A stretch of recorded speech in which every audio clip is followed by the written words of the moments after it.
খবর পাওয়া যায়নি। ক্রিক হারবার দুবাইয়ের একটি বিলাসবহুল ওয়াটারফ্রন্ট এলাকা, যেখানে উচ্চমানের আবাসিক ভবন ও হোটেল রয়েছে। দুবাই আন্তর্জাতিক বিমানবন্দর থেকে এর দূরত্ব প্রায় 8 কিলোমিটার।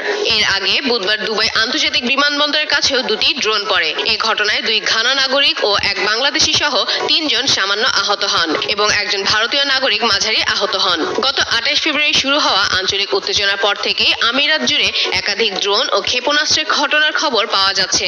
তেহরানের দাবি, আমিরাতে থাকা মার্কিন অবকাঠামো লক্ষ্য করে এসব হামলা চালানো হচ্ছে। ইরানের একের পর এক হামলায় ইসরায়েল যুক্তরাষ্ট্রের পাশাপাশি বিপাকে পড়েছে প্রতিবেশী দেশগুলো।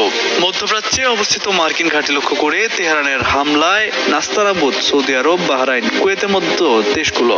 এমন পরিস্থিতির মধ্যেই ফের আলোচনায় এসেছে একটি যৌথ আরব সামরিক বাহিনী গঠনের পুরনো ধারণা। এটি অনেকটা ইউরোপের দেশগুলোর সমন্বয়ে গঠিত ন্যাটো বাহিনীর মতোই কাজ করবে। বুধবার প্রকাশিত এক নিবন্ধে আমিরাত ভিত্তিক সংবাদ মাধ্যম দ্য ন্যাশনাল জানিয়েছে, 2015 সালে আরব নেতাদের এক সম্মেলনে এমন একটি বাহিনীর কথা প্রথম বলেছিলেন মিশরের প্রেসিডেন্ট আবদেল ফাত্তাহ সিসি। এ বিষয়ে সিসি বলেছিলেন, আঞ্চলিক নিরাপত্তা পরিস্থিতি মোকাবিলায় একটি যৌথ আরব বাহিনী গঠনের বিষয়ে আত্মবিশ্বাসের সঙ্গে গভীরভাবে ভাবতে হবে। সম্প্রতি ইরানকে ঘিরে উত্তেজনা বাড়ার পর সেই বক্তব্যের একটি ভিডিও আবারও প্রচার করেছে দেশটির সরকার ঘনিষ্ঠ একটি টেলিভিশন চ্যানেল।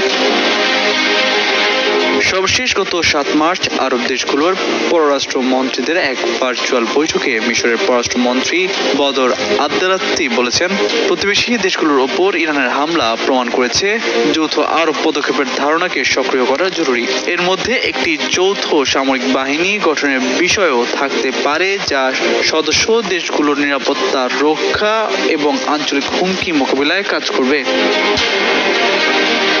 যদিও মিশরের কৌশল বিশ্লেষক সামির রাঘেব মনে করেন, বর্তমান পরিস্থিতিতে যৌথ বাহিনী নিয়ে আলোচনা কিছুটা অপ্রাসঙ্গিক। তার মতে এখন জরুরি কাজ হলো ইরানি হামলার মুখে থাকা দেশগুলোকে সুরক্ষা দেওয়া এবং হরমুজ প্রণালীর মতো গুরুত্বপূর্ণ সমুদ্রপথের নিরাপত্তা নিশ্চিত করা।